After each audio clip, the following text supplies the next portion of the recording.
Namaste and welcome everyone. My name is Ankur Patel, Director of Advancement for Hindu University of America, and we are having a webinar on the Renaissance of Sanatana Dharma in the light of Sri Aurobindo featuring Dr. Mishra ji. Thank you for joining us today. And these are fundamental questions we're here to answer, right? What is the future of humanity? What is the role of Sanatana Dharma in that future? And this webinar is focusing on the person who may have done more on this subject, spoken more eloquently on this subject than anyone, and that's Sri Aurobindo, the Rishi of India's Renaissance. He prophesied that the Renaissance of Sanatana Dharma was both necessary and inevitable, what we also believe at Hindu University of America. It is this Sanatana Dharma which has kept Adhyatma at its core foundation, insisting on truth, knowledge, and harmony as the evolutionary destiny of all of humanity, not just Hindus, not just Indians, of all of humanity. And so in celebration of Sri Aurobindo's 150th birth anniversary, we're introducing a 3-quarter sequence. We're going to get into not all, but we're going to, in this webinar, visit some of the principles, core teachings, shastras, practices in the light of Sri Aurobindo's yoga. And so our special guest today is Dr. Mishra, who is now working as a professor at the Rashtam School of Public Leadership, Rishi Hood University. Dr. Mishra ji has spoken at various conferences, seminars, and literary and religious festivals nationally, internationally on Sanskrit, Indian culture, yoga, education. In addition, he's a devotee of Sri Aurobindo and the mother, is familiar with their writings and feels comfortable in delivering lectures on this, and we're going to hear some of that today. The government of India has conferred the President's Award on Mishra ji for his outstanding contribution to Sanskrit. And in the year 2014, the Ministry of Culture of the government of India conferred the Fellowship Award to Mishra ji for carrying out his research on the Vedic art of multiple concentration. So without further ado, let me actually hand it over to President of Hindu University of America, Sri Kalyan Vishwanathan, who's going to give us some more context. And just this process of learning about Sri Aurobindo, obviously there's so many important figures in our history, and this is going to be, it's been exciting for me to learn, and Kalyanji, maybe we can give some more context to our guests as we get started. Great. Thank you. Thank you all for joining. I just want to welcome everybody who has joined us from different parts of the world, and a very warm welcome to Dr. Sampradāmṇi Mishra, who is joining us from somewhere near Delhi, right, Sampradāmṇi? At present, I'm in Odisha. Odisha, okay, you're in Odisha, okay, which is your hometown, right? Your native place. Native place, yeah. Wonderful, wonderful, great, terrific. So I want to set this up in the following way. Sri Aurobindo was born in the year, I believe it was 1872. Am I correct? Which is nearly 150 years ago. And the year 2022 will be the Right. 150th birth anniversary of Sri Aurobindo. And Sri Aurobindo holds an important place in the history and the renaissance of Sanatana Dharma. And perhaps no one is better placed to speak about it than Dr. Sampradāmṇi Mishra. I would like to begin today by having Dr. Sampradāmṇi Mishra speak a little bit about his own journey. How did you get interested in Sri Aurobindo? What took you there? Please tell us a little bit about your own personal journey, so that we can better appreciate what you are about to do in terms of offering courses here. Over to you. Dhanyavad, Kalyanji. I come from a very remote village in Odisha, and I did my post-graduation in Utkal University, Bhubaneswar.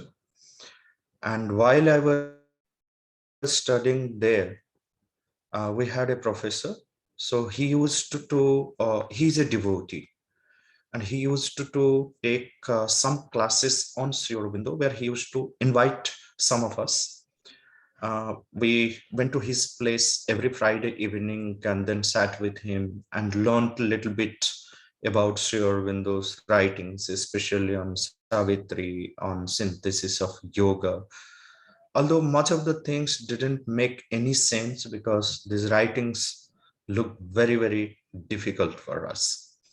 Then he took us on a study tour where to south of India, and Pondicherry was the last place for us where we stayed around 5 or 6 days. And then we were allowed to visit the ashram, listened to many eminent people speaking on Sri Aurobindo, some programs which were happening. We bought some books on Sri Aurobindo. So this is where the journey started. Then that place had some attraction for me. So then I made an application to Pondicherry University for my MPhil, which I got there. Then there was no intention of doing any job, university or organization for doing a job. And I got an opportunity to stay back in Pondicherry and work on Sri Aurobindo's contribution to Sanskrit Indian culture. So my focus was on the books of Sri Aurobindo, on works of Sri Aurobindo, on the Veda, on the Upanishads, on the Gita, foundations of Indian culture, future poetry, and some of his general writings on the yoga. Though I didn't study Life Divine, Savitri, synthesis of yoga right in the beginning, but my focus was on the writings of on the Veda, Upanishad. And what attracted me more was because I come from a very orthodox family, Brahmin family, where every ritual is followed very strictly. Whatever a Hindu Orthodox family would do, so you know, we were forced to do that. And somewhere, like there was a little bit of constricted ideas about the Sanatana Dharma or Hinduism were presented to us. And then when we started studying Sri Aurobindo, and then his views were very, very different. It is not that he was against orthodoxy. He was against the tradition because he carried forward the tradition in a very, very different way, where one doesn't find any constricted ideas about the principles of Sanatana Dharma. That attracted me most. Then, as I started studying a little bit about Sri Aurobindo's life, how the ashram was happening when he was alive, he was in his body. So I started meeting and talking with some of the elderly sadhaks. But what again, attracted me most was pandits, very traditionally well-learned pandits, vidwans like Jagannath Vedalankar ji, Kapali Shastri ji, Pujalal ji, Keshav Devacharya ji, Abhay Devacharya ji, Durai Swami, Subramanya Bharati, A.B. Purani, and plenty MP Pandit ji. So why would I asked this question? Because they were well versed in the Veda, in the Vedic tradition, rooted in the Vedic tradition. Vasishta Kavya Kantha Ganapati Muni, who was the foremost disciple of Ramana Maharshi. So he also turned to Sri Aurobindo, and he came, visited Sri Aurobindo, met him, did some meditation session with the mother. And they were all rooted in the tradition and well versed in any shastra that anyone would name. That's the kind of vidvatta they had. So why would these traditional pandits, well versed in the Vedas, rooted in tradition, following Sri Vidya Upasana, they would turn to Sri Aurobindo? And again, one more thing which really touched me, Kapali Shastri used to write the Siddhanjana Bhashya on the Veda.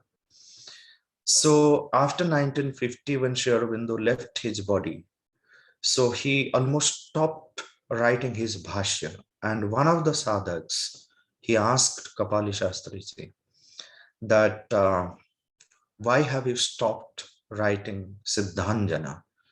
So he said, who is there to verify? So whatever he had written and whatever is available today under the title Siddhanjana Bhashyam of Rig Veda, around 108 suktas. So every word, every letter was verified. Every letter, all that he wrote in that Bhashyam was sanctioned by Sri Aurobindo. So that was the loyalty that they had for Sri Aurobindo. So when I came in contact with the writings of Kapali Shastri ji, writings of Vashishta Kavyakantha Ganapati Muni, writings of M.P. Pandit ji, writings of A.B. Purani ji, his whole contribution to the Veda. So that attracted me more and more to Sri Aurobindo, and always, like acted like motivation, inspiration. So then I started reading Secret of the Veda. So entirely, the Upanishads, his commentary on Isha and Kena Upanishad, they left an indelible impression in me. So this is how the journey started. Then, right in the beginning, when I started doing something, like I should do something for Sri Aurobindo to bring to limelight some of the things which many people even do not know. For example, his immense contribution to Sanskrit language and literature. So in 1995, when I started doing a little bit of literature review on what kind of articles,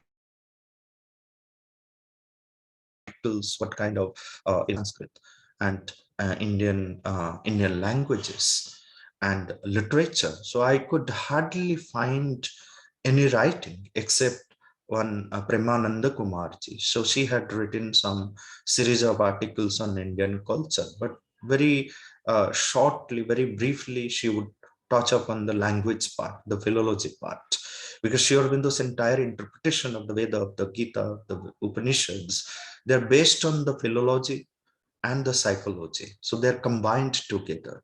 So how the philology and psychology so greatly he has reconciled in interpreting the vakyas of the rishis, all that the rishis have given to us, and then his own experience, spiritual experience, and his own thoughts on language, on philology are amazing to see. How it's a complete experience that I found while reading Sri Aurobindo. So these were my early engagement with Sri Aurobindo. Then I started writing a small book. It's available under the title Sri Aurobindo and Sanskrit. So that I made a part of my life's sadhana. So in that short book, small book, very briefly, I touched upon his contribution to the language, philology, his contribution to the Veda, Upanishad, Puranas, Kalidas, Bhartrihari, his original Sanskrit writings, his translations, and his views and theories on translations. And then I take off one section and then expand it. So then I did a research on like how, if someone wants to study the Vedas in the light of Sri Aurobindo, Srimad Bhagavad Gita in the light of Sri Aurobindo, Upanishads in the light of Sri Aurobindo, some of his original writings, some of his translations. So I created a lot of digital materials, learning materials, books and blogs which I created, which are available under vmlt.in, where uh, you know like the content of the Vedas, Upanishads, Gita, Bhavani Bharati, all these are available. So this is how my association with Sri Aurobindo's writings, with the ashram, it grew. And then I have started offering lots of courses, lots of workshops, all related to Sri Aurobindo's writings, or it will be in the light of Sri Aurobindo. Suppose I'm teaching Sanskrit, I'm teaching Chandas, I'm teaching about education, prenatal education in the Vedic culture. So everything will be in the light of Sri Aurobindo and the mother. And the writings of the mother, they're very simple. They're simpler than Sri Aurobindo. And if anyone wants to have a real entry into Sri Aurobindo's writings, so it is, we were advised to read the mother first and then enter into Sri Aurobindo. So she made Sri Aurobindo accessible to all. So this is how my journey started. Wonderful. It's very inspiring to hear how deeply you have been immersed in the world of Sri Aurobindo, in the writings, in the thought of Sri Aurobindo. I'll just add that when I was a student at Birla Institute of Technology and Science, Pilani, I did pick up a book of Sri Aurobindo. In fact, I picked up the book The Divine Life. Life And divine. Life Divine, Life Divine. And my only memory of it was extraordinarily hard to understand. And I was unprepared for an advanced book like that.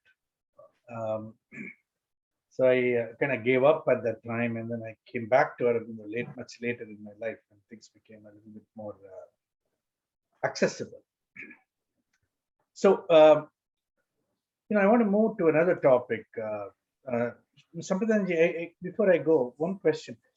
So your deep immersion in the Sanskrit language, did that come from your family background, or did you acquire that after your engagement with Sri Aurobindo?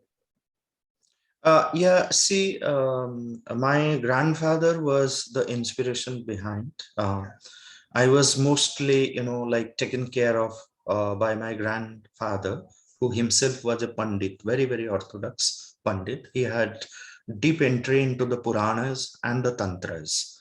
So he would not touch the Vedas and Upanishads much, but into the Tantric scriptures and the Puranas and the Gita, of course.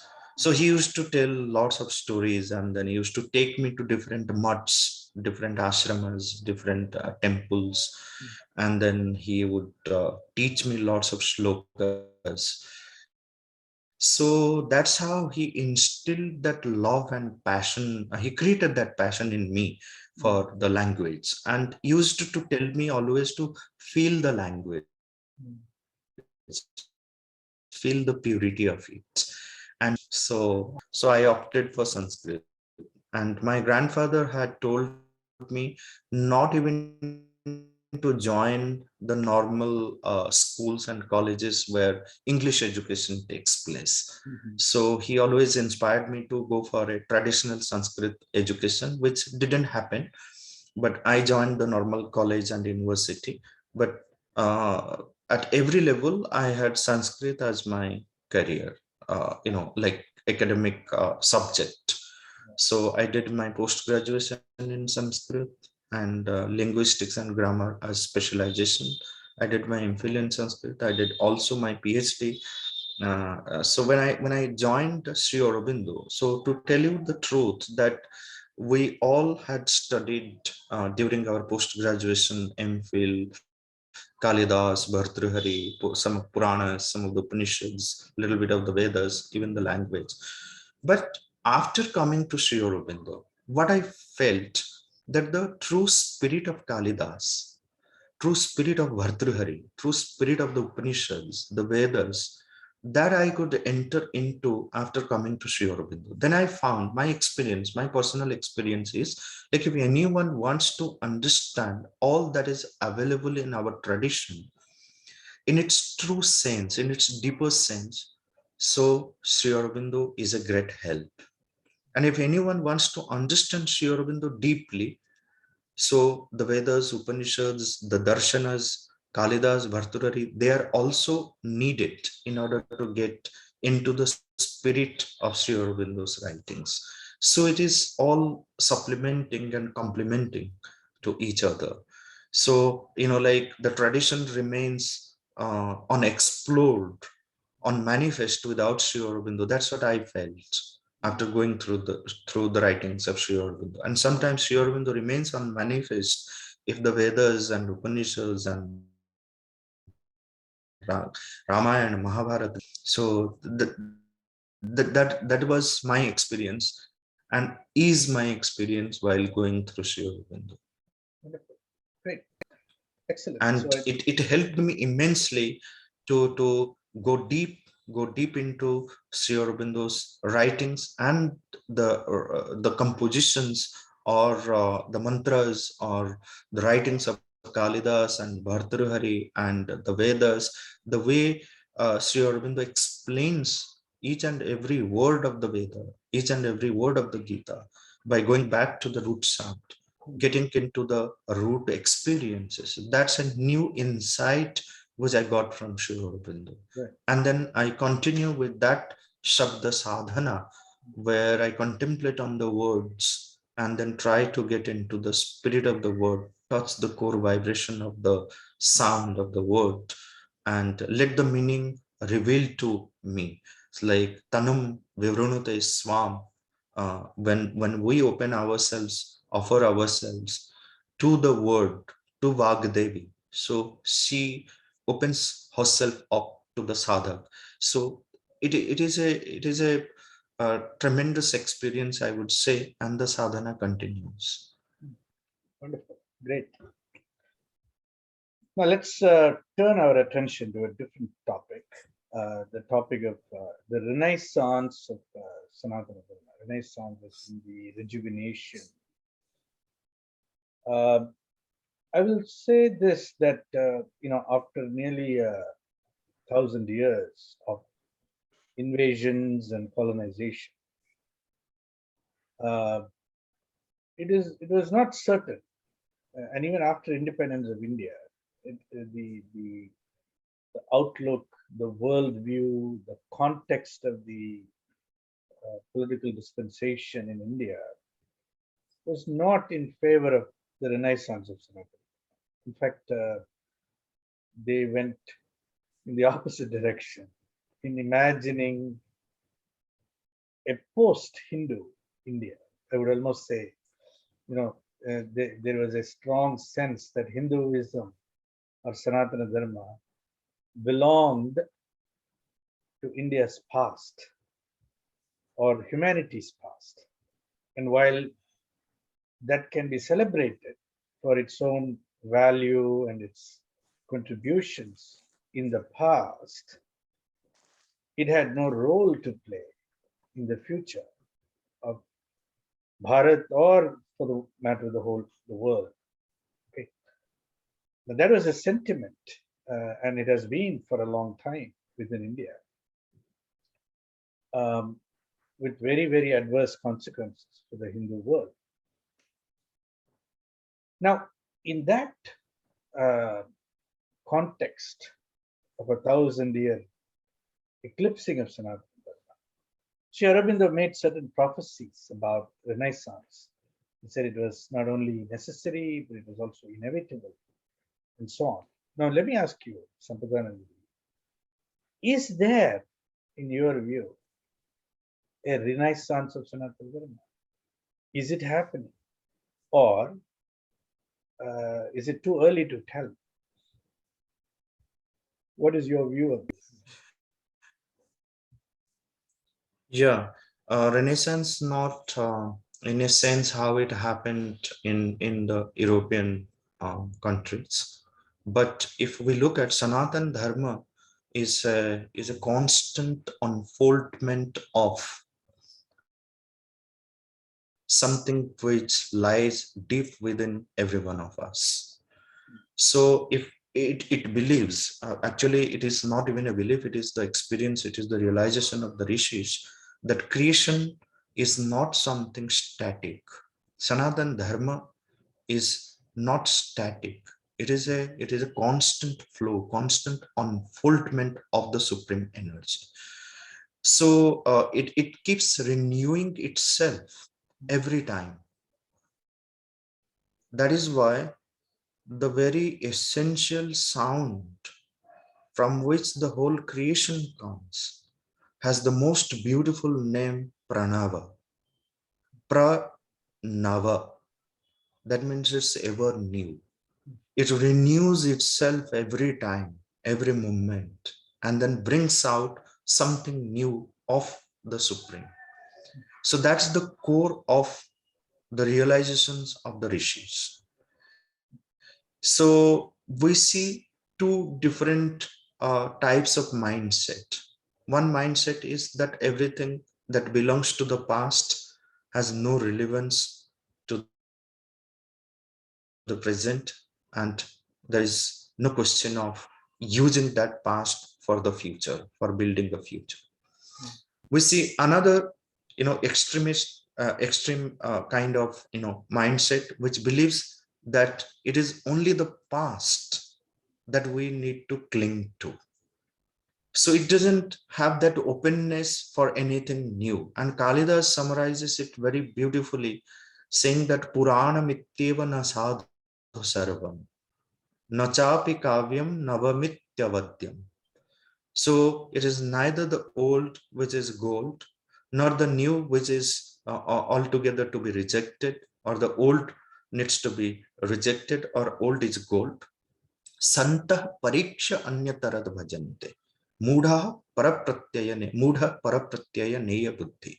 So it is the mudhas, the foolish, stupid people, they simply follow without questioning, Santah, all those who are wise people, all those who have the Viveka buddhi, Pariksha, they will examine and then accept how much of that past we can utilize to live a beautiful present, or utilize it as materials for the present, and then build a greater foundation.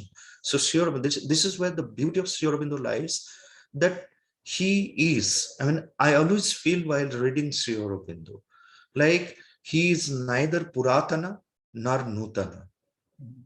He is a Sanatana Setu between the Nutana and the Puratana, between the Puratana and the Nutana, an eternal bridge between the old and the new.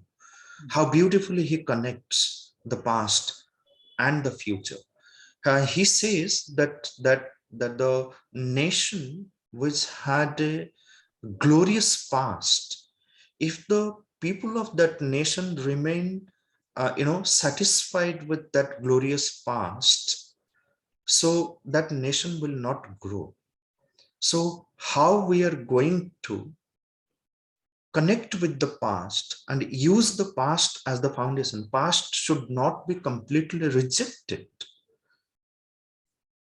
We have to see, like, what was the power behind creating such a great foundation. So the past is so he says, past is the foundation, present is the material, future is the goal. One must use the past as a springboard to leap towards the future. So if one disconnects, then again the future is not going to be bright. So he talked about the religion, he talked about the polity, he talked about the literature, he talked about the languages. So any topic related to the nation, related to civilization, culture, spirituality, the very foundation of the Dharma. So he provides a very wider view on that. And always we see that connection between the past and the present and the future. So what, even like when he talks about the external influence on the Indian culture, there he says that everything that belongs to West is not that it is bad.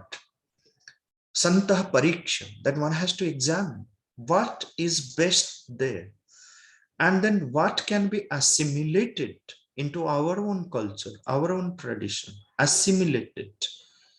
And when this assimilation takes place, so it must be conducive to, one has to see that it is conducive to the very swabhava and swadharma of the nation. When based on this, the assimilation takes place, then we can create a more beautiful. And that's why he says that what is the task that is there before us? The task is, he says, the first task is to recover that old spiritual wisdom and then give a new shape, Based on that foundation, based on the realization, based on that spiritual force, that spiritual wisdom, we need to create new literature, new forms of religion, new forms of architecture, new forms of art. Everything has to be new, but the foundation remains same. So today we find that where are, like, we, the human beings, are the evolutionary beings. So along with our evolution, our shastra, all that we do must evolve. Where are our evolved shastras? This is a question which comes. Somewhere we have stopped creating new shastras or continue with that tradition. So when, if we look at the past, we will see that every acharya used to pay tribute to the previous acharyas, take something of the previous acharya, and then present his own view, what was necessary, what was relevant for that age.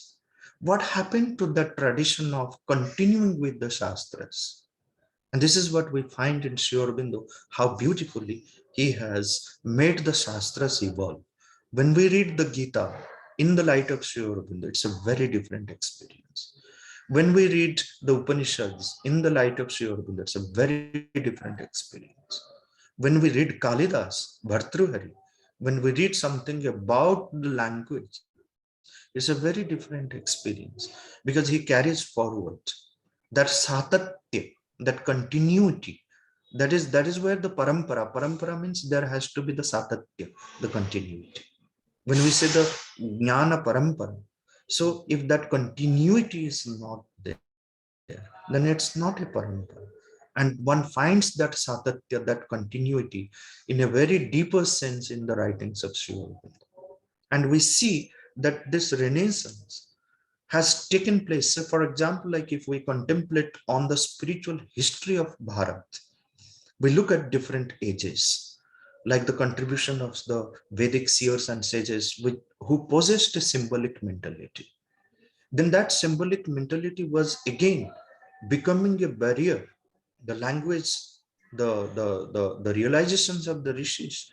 So then in the Upanishadic age, we find that symbolic mentality is made free. Now it is some maximum number of gods and goddesses that we find in the Vedas. We don't find the presence of those gods and goddesses, the deities, the godheads in the Upanishads. So everything is reduced to that one impersonal Brahman, from where all our philosophical schools also emerge. Then we see like how the Tantra is emerging, how the Puranic tradition is emerging. Then when there is a loss of that spiritual force, then again the Bhakti movement in the later period. So how it tried to revive. And today we know like what is happening with our own Dharma everywhere. And Sri Aurobindo says that Sanatana Dharma is not just meant for Bharat. It is meant for the entire humanity. It is the essential principles of Sanatana Dharma has the power to liberate the entire humanity. It is meant for the humanity. That is why the rishis, who were the founders or who were the torchbearers of this Dharma, who carried in them, we lived that Sanatana Dharma. And Sri Aurobindo said that Sanatana Dharma is not something to be believed. It has to be do much with, to be lived, not believed. So it's not a belief system. It is a living, one can, like feel. Here we give importance to the living presence of the divine. Here we don't say that someone can become close to the God. You are the God. This is the greatest contribution of Sanatana Dharma, which addresses every conscious being, conscious or unconscious being. It it it says that everything is divine. Isha Vasyam Idam Sarva. Everything is, the divine has made its own home in everything and being and happening. And his presence has to be felt. And when we see that rishitva is at loss, what needs to be revived is that we don't need just intellectuals. when we look at the past, we see that prolific creativity, the vitality, what immense creation happened. Just look at the temples, the temple architecture, what immense creativity. Look at the kind of uh, texts that we have in Sanskrit, whatever is available today in printed form or whatever is available in manuscript form. That immense creativity, that robust intellectuality, all these things are there, but everything was rooted in what Sri Aurobindo says again and again: spirituality is the key, is the core, the adhyatma. And when we turn to any sacred text, we find whether sacred or secular, non-secular, whatever text is there, even the most scientific text. I say that, when someone turns to Panini's Ashtadhyayi, which is a highly technical text. But when I'm learning the Upanishads, going through the Upanishads, and side by side, I'm studying Pani itself is a moksha shastra. He is never deviated from the core principle of the realizations of the rishis, the philosophy of creation, the philosophy of life. Everything he has aimed into this his highly technical text Ashtadhyayi. And we see this, how the Sanatana Dharma was shaping itself, renewing itself in different forms. So that would we would call that it was, taking many new birth in different forms, And today we see so much of, like misunderstanding, misconceptions about the Sanatana Dharma spreading, and the kind of attack that we have. So this is where sometimes, like we feel forced to go deep into our Shastras. And there is a lot of awareness now, especially amongst the youth, to find out what exactly Sanatana Dharma is. Trying to understand, like my interaction with the youth, they say that we would like to understand the Shastra.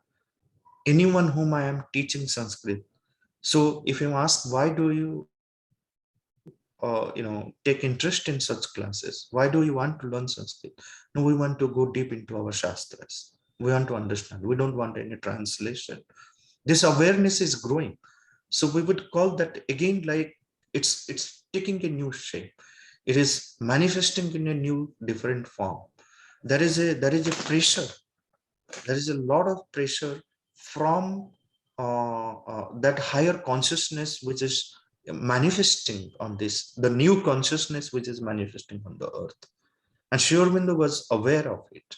So throughout his writings, we see that how the things can be shaped, reshaped. And he says very clearly about India that the India can develop by being herself. India can develop, India's national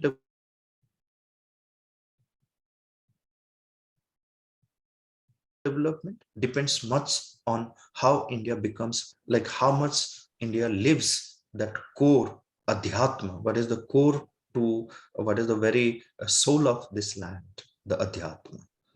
So that has to be revived, that spiritual wisdom, that spiritual force has to be revived. But not the mere revival is not going to help unless and until we start living that. We start reshaping, creating new forms based on that. It has to be applied to every aspect of our life. Your spirituality is not rejection of any aspect of life. Your spirituality doesn't mean asceticism, renunciation. It is acceptance of every aspect of life and then giving a new shape to it. So he says that it is, we do not, in one beautiful passage, he says, let me try to find out if I can, where he says that, yeah. So he says that I seek It's a beautiful passage. A lot of things he says. Then he says, in short, I seek not science, not religion, not theosophy, but Veda, the truth about Brahman, not only about his essentiality, but about his manifestation. Not a lamp on the way to the forest. How beautifully he puts it. Not a lamp on the way to the forest, but a light, a guide to joy and action in the world. Not a lamp on the way to the forest. How beautifully he is indicating that it is not the renunciation or asceticism, but a light and guide to joy and action in the world. How joyfully we can live in this world, being rooted in that adhyatma.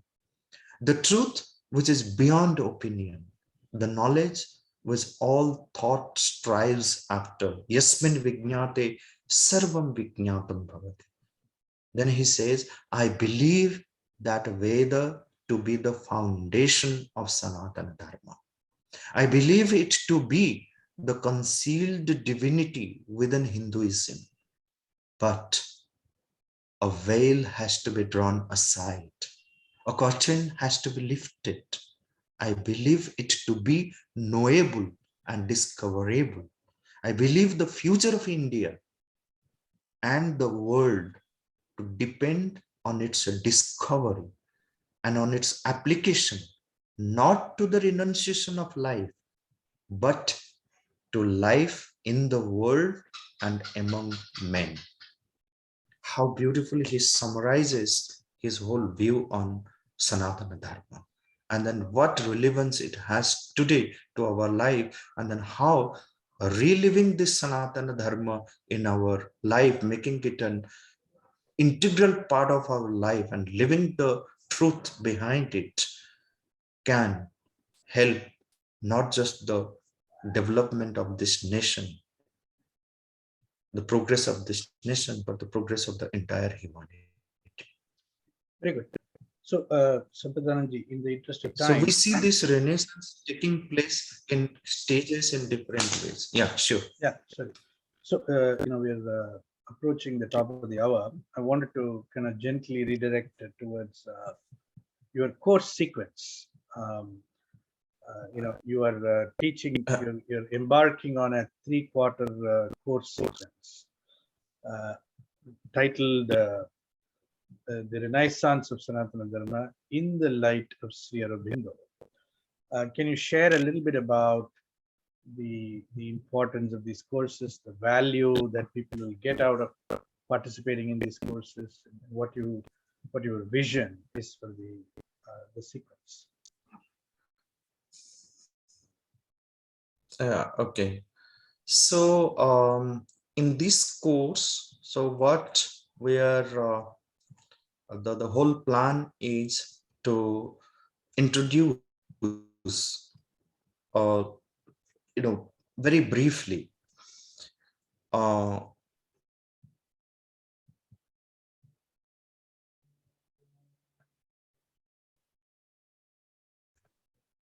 the very life, while presenting his life and works, or short biography rather. So it will also be highlighted, taking many incidents from his life, how he lived his life, and then how his entire life was rooted in the essential principles of Sanatana Dharma, because he lived that Sanatana Dharma. So keeping that in the mind, we will be presenting a little. Then the plan is to introduce the fundamentals of Sanatana Dharma. So here we will discuss about, basically when we are doing it in the light of Sri Aurobindo. So Sri Aurobindo explains the Sanatana Dharma, taking these 3 fundamental ideas. The first idea of Sanatana Dharma is that Ekam Sat. And then the idea of the manifold paths to approach that Ekam Sat. Then the idea of self-knowledge, to discover the divinity within. And based on these three, all other fundamental ideas of Sanatana Dharma also is going to be discussed course. Stages of evolution of Sanatana Dharma. So how it has evolved. So we'll discuss about the Vedic age and the contribution of the rishis. We'll talk about, in general, an overview of the Vedic age, the fundamentals of the Vedic realizations of the rishis of the Vedas and Upanishads. Then we will talk about the Purana-tantric age. Then we will talk about the Bhakti movement. And then we will talk, especially in this session, the core part of the discussion will be like how the Sanatana Dharma has evolved through these different ages. And we will look at the contributions of the rishis. Then in one of the sessions, we will discuss, and this I'm talking about the first semester, so where there will be 11 sessions. So in one of the sessions, we will discuss about the very foundations of Indian culture. So why this Indian culture has such a great foundation. And in this session, we will try to highlight the fact that it is not just the outer forms, but the spirit. And today we are, trying to reconstruct, renovate the structures. We are looking at the outer forms, but we will try to find out, when we turn to Sri Aurobindo, he gives importance to the revival of the vision, the insight, the spiritual, mental, moral attitude, the ideal temperament, the distinctive genius behind the outer forms, which create a lasting foundation of the culture of a nation. So, and which will be helpful once we understand. This is what is going to be helpful when we talk about the future evolution and then the progress. Then, as Sri Aurobindo constantly, says about spirituality as the core aspect, the key to understanding India and its Sanatana Dharma, its eternal Dharma.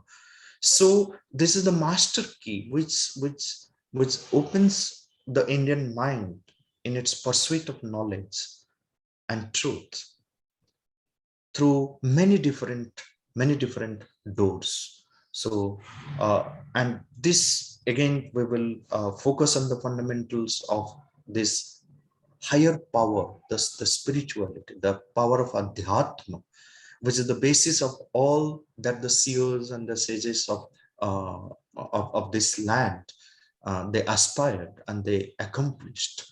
So in another session, we will take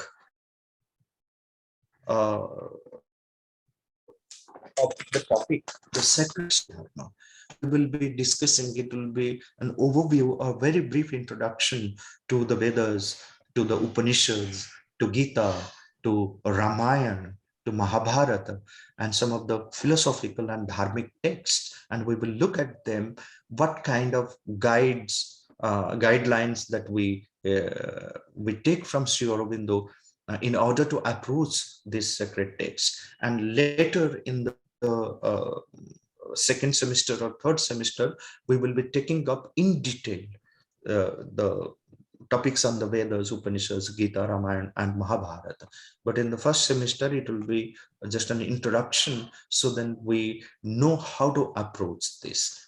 Then the whole idea of dharma. What is this dharma, which is so central to us? Everyone talks about dharma, and dharma is very, very central to us. So what is this dharma? We will discuss in detail about this whole idea of dharma and what happened, what happened to this dharma, that more dharmis, like what happens to the dharma that ages after ages, or in certain ages, at certain times, throughout the evolutionary journey, we find the dharma glani and adharma abhyuthana. Then the avatars come to settle it, Sambhavami yuge yuge. But what is this dharma? And as usual, we find that it is the most difficult question to answer what dharma is and what adharma is. Yet, what is the guideline that we get in order to decide what is dharma for us, how to cling and how to lead a dharmic life? Then there are various other important features, salient features of Sanatana Dharma, of the Bharatiya Samskriti. So we find, especially when we contemplate on Indian culture, the Bharatiya Samskriti and the Sanatana Dharma, the three significant features. So one is Purushartha, one is Varnashrama, one is Varna Vyavastha, one is Ashrama Vyavastha. So these three aspects we will discuss, these salient features of Bharatiya Samskriti, which is rooted, which is the part of Sanatana Dharma. So it will be focused on the practical significance of the idea of Purushartha and how relevant is this idea of the ancient seers for all the ages, Then we will have another important aspect which is central to Sanatana Dharma is the discipline of brahmacharya. So most of the times we see that brahmacharya is understood as physical continence or just like the celibacy, but brahmacharya has a very different meaning when we turn to Sri Aurobindo. In one of his writings, The Brain of India, Sri Aurobindo writes so beautifully, so practical. He has made this whole discipline of a brahmacharya. So we will then talk about the message, the core message of Sanatana Dharma to the humanity. And it will highlight not just this core message for the Indians to follow, but for the entire humanity. And we'll also discuss about the whole ideal of a perfect human being and the ideal of human unity in the light of Sri Aurobindo and his writings on ideal of human unity and human cycle. So this is how the first semester sessions are designed. And in the second and third semesters, elaborate discussion on the sacred texts and then the deeper aspects and the fundamental truths of Sanatana Dharma and different aspects, salient features of Sanatana Dharma will be taken in detail. So this is what very briefly I wanted to share about the course. Wonderful. A couple of things I want to highlight. If you look at the world today, right? In general, I'm talking about the whole of the world, not just India. We find this ideology of progressivism or making progress, which is driving a lot of how humanity is moving and what takes center stage in terms of the main ideas, the main currents of thought that take center stage in any given era or time. And central to this idea of progressivism is that you have to somehow leave the past behind. Let go of the past. Let go of what is designated as obsolete, as belonging to the past, as something that is by definition and by declaration no longer relevant,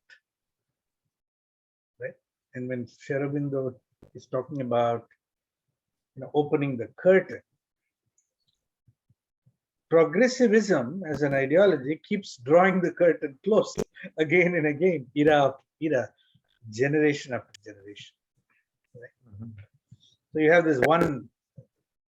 So to be progressive, one has to continually reject the past. Now, in opposition to this, you get the conservative perspective, which is hold on to the past, don't let go, hold on to the past, hold on to the tradition. So you get this dichotomy between being modern and being traditional, being progressive and being conservative, clinging to the past versus, always concerned with inventing the new, right? And within the Renaissance of Sanatana Dharma, you find both these strains simultaneously. We find gurus and acharyas and teachers who want to articulate something entirely new, letting go of the past. In fact, even mildly criticizing the past, and maybe sometimes not even so mildly criticizing the past, right? And then you have the other perspective where you kind of, you hold on to the past with a certain deep attachment, and which leads to a certain repetitiveness. You keep repeating the past over and over again without being able to invent and create newly and freshly. And what Sri Aurobindo's thought really brings to the table, brings to the our contemporary reflection, is that one doesn't have to do either. One doesn't have to be stuck either in an effort to reclaim and represent and repeat the past endlessly, nor does one have to reject it totally in order to usher in something new. And the proper reflection of including the past, allowing for its unique value to re-emerge in the present and in the future, at the same time allowing for a fresh and new invention and creation, which is perhaps the most unique contribution of Sri Aurobindo's thought. At least that is how I am assimilating his thought. And I think it has become very, very clear, very, very clear in the course, in Sampradāmṇi Mishraji's teaching of the course.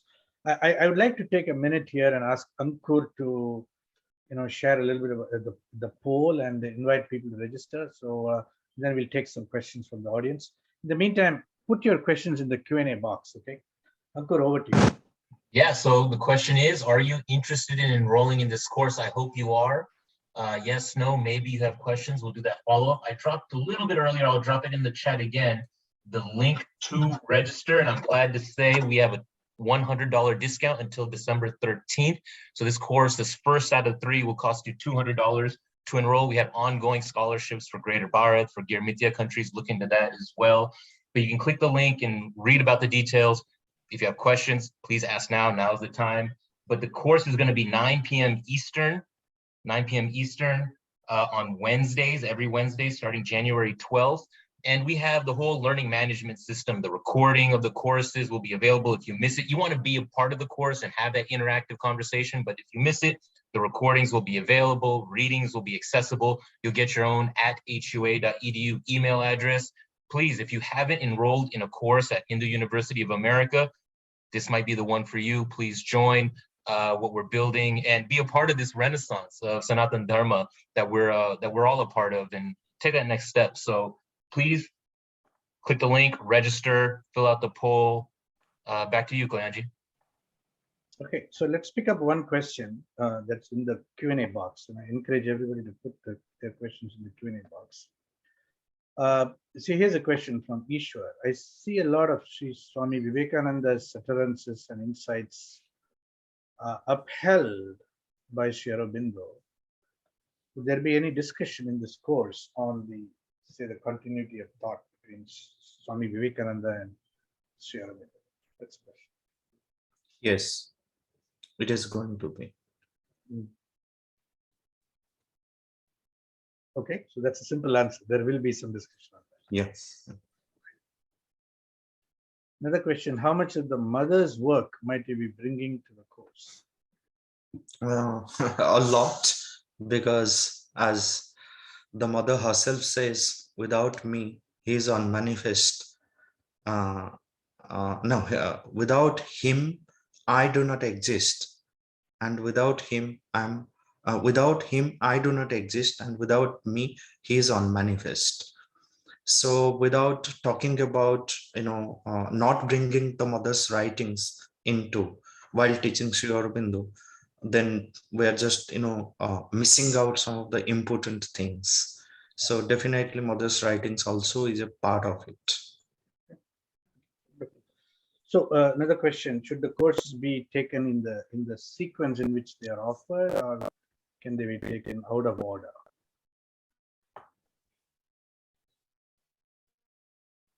I think we will follow the order.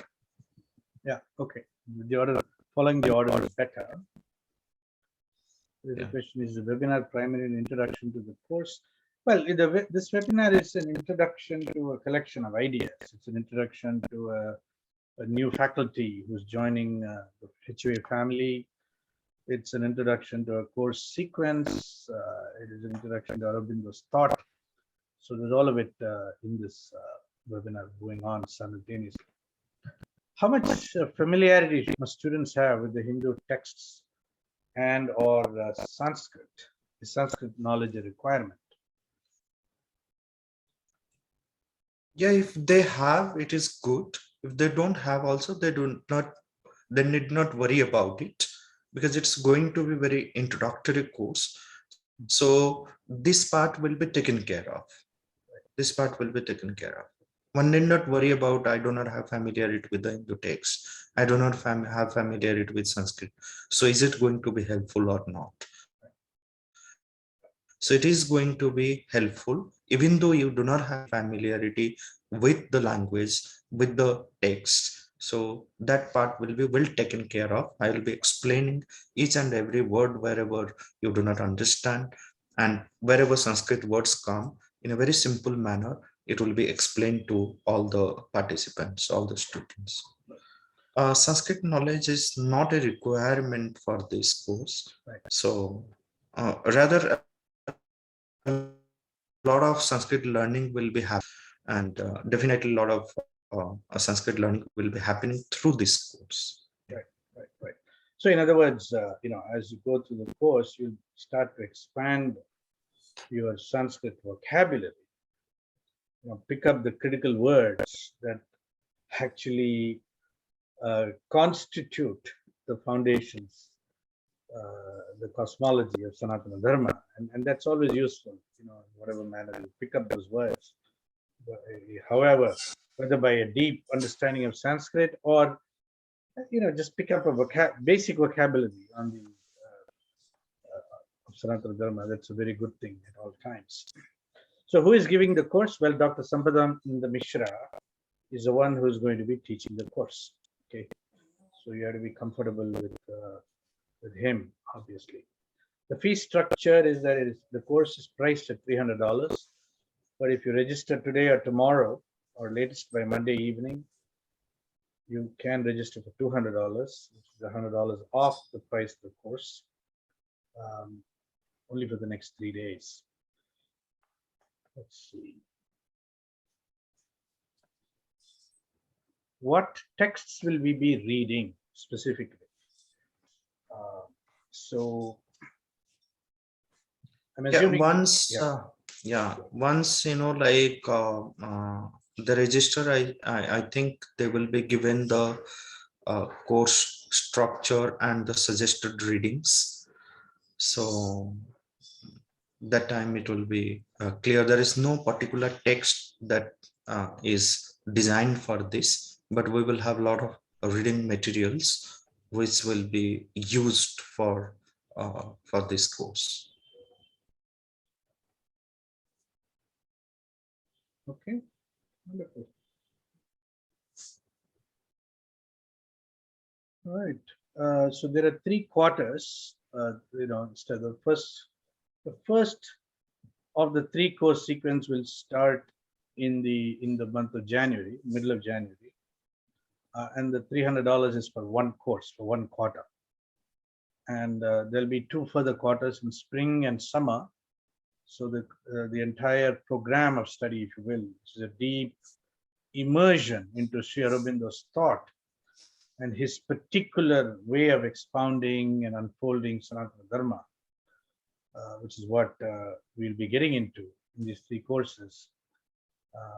There'll be a total of $900 across 3 quarters. Okay, any other questions, anybody? Just put them in the Q&A box.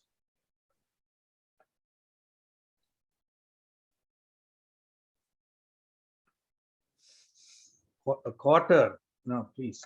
A quarter is 3 months, January through March.